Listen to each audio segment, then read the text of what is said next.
The NDC majority, they need to start something. And it brings me to what happened in Parliament today.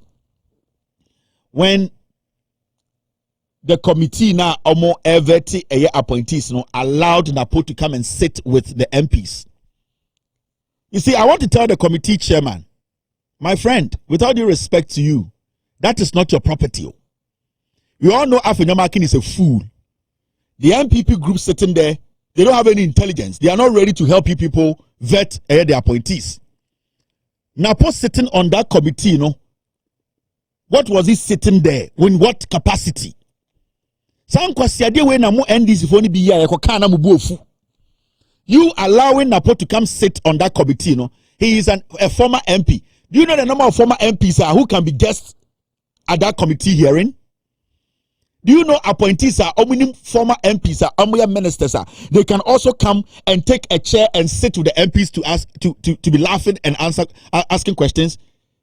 Are we serious as a people? And you, the committee chairman, you are playing jokes with us. Now, MPP know what this majority in Parliament are. Do you think that the MPP will allow you to bring somebody from outside to come and sit among them to say, NAPO is a mere Ghanaian. He has no portfolio. So why do you give NAPO that room to come and sit there and fool himself? As an MP, as a minister, that fool does not have any capacity. If he came as a guest to support Muntaka, he needs to sit back there. Now, for the during the campaign, I didn't question an appoint country flag bearer. But today, because of John Mahama, you are here for, or whatever committee chairman, you have a position. Nobody considered you in anything. The man who was being insulted by NAPO Kwasiampenyi has made sure he gave you a position to be in Parliament today, to be a chairman. You sit there and NAPO Kwasiampenyi were MPs or MP. If he came as a guest, can't he sit there? One of my appointees don't do or more friends who are MPs who came as guests. Why didn't they come sit there? Mudia munya to me and Amudi Kwasiasem. Sa in Yankana Tetum China, dirty riffraffs MP before them. Oji someone munya majority and Kasan Kwasiasem na mozo so come so. Huh? And you people go on the street and fight so hard to give you power. Power no become movie in sana my bottom.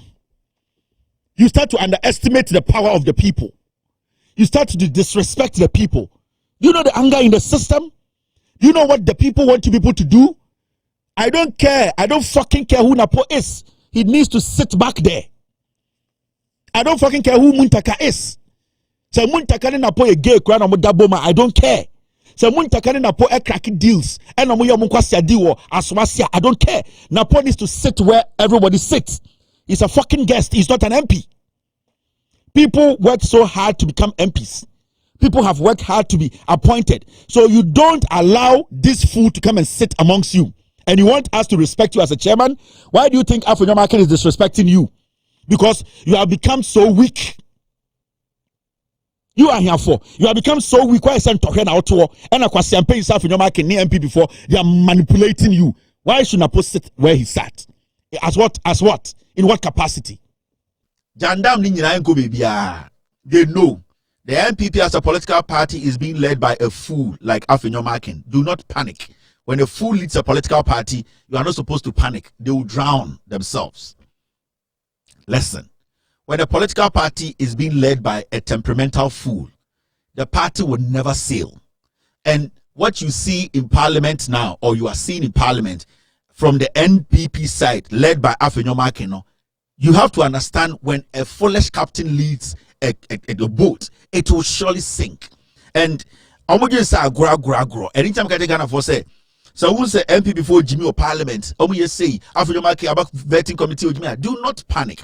The guy is naturally foolish, and he's basically becoming a one-man minority.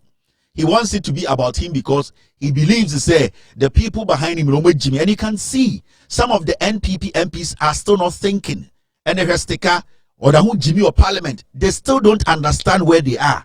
So what we need to do is to finish them kwata. And the kwata finalization, to make sure by 2028 I can be part 3 of Parliament. And that is my new focus. Because also Obi Jimmy, now man the opportunity to reason, to be smart, to understand the say, oh, me Jimmy where the bedroom and nipano, when him say they can do it, and they decide deliberately not to be reasonable, then you help them to die. And that is what we are going to help the NPP. Oliver, you can write whatever you want to write. Parliament needs to, Oliver, you can write whatever you want to write on social media. Nobody cares. Go to Parliament and prove to Parliament that you saw an appointee pay you money. We don't know how Parliament works. You have written on social media 5 minutes ago that folks don't know how Parliament works. You know how it works. So go to Parliament and tell Parliament that you know their job more than them. You need to do that. And Alban Bagby needs to do this. This is what he has written on social media. Eh? Masa, menka you been chamo. Mo, yeah? Yeah, Masa, Ghana.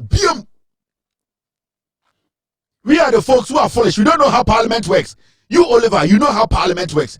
Go to Parliament and explain to parliamentarians how it works and how they pay bribes. You have to go to jail because at least you know the law. You there, at least, so say a lawyer. So you sitting on social media telling parliamentarians and appointees that they are criminals. So you need to prove. Because right now you are telling Alban Bagbin that he's a criminal. Because Alban Bagbin, he set up the committee.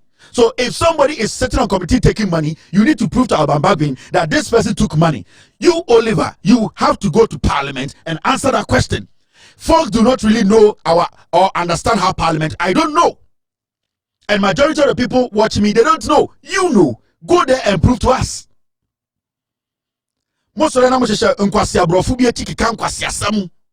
Somebody has to even take you on, also be obedient court for you to prove, because you cannot malign the Parliament of Ghana. You need to prove.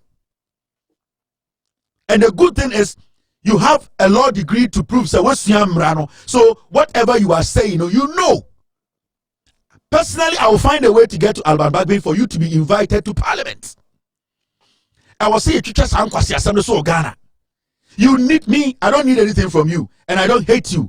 I want you to prove to Ghanaians, Nipa Otia Sika, appointee Otia Sika, you're endorsing of Parliament. I don't know how Parliament works. Maybe Alban Bagbin Awoka on the G-Scano. Maybe the chairman of the committee in the G-Scano. Maybe Omam Tituono. So you need to prove beyond. Yeah, Jimmy, we don't know how it works. I'm not a parliamentarian. The last time I checked, you were not a parliamentarian. So maybe you have heard something or seen something we don't know. So go to Parliament and prove to us. And we will make sure you come to Parliament to answer, because whatever you put out there, it has tainted the credibility of the committee's work. Do you know that? This statement you put online, as a lawyer who knows better, this statement that you put online, it has tainted a parliamentary committee, the vetting committee, their job. It has tainted it. Right now, tomorrow, people are going to go to vetting, and some people be carrying that in their head that Oliver says they are taking money. So you need to go and prove to them. You have tainted parliamentary proceedings.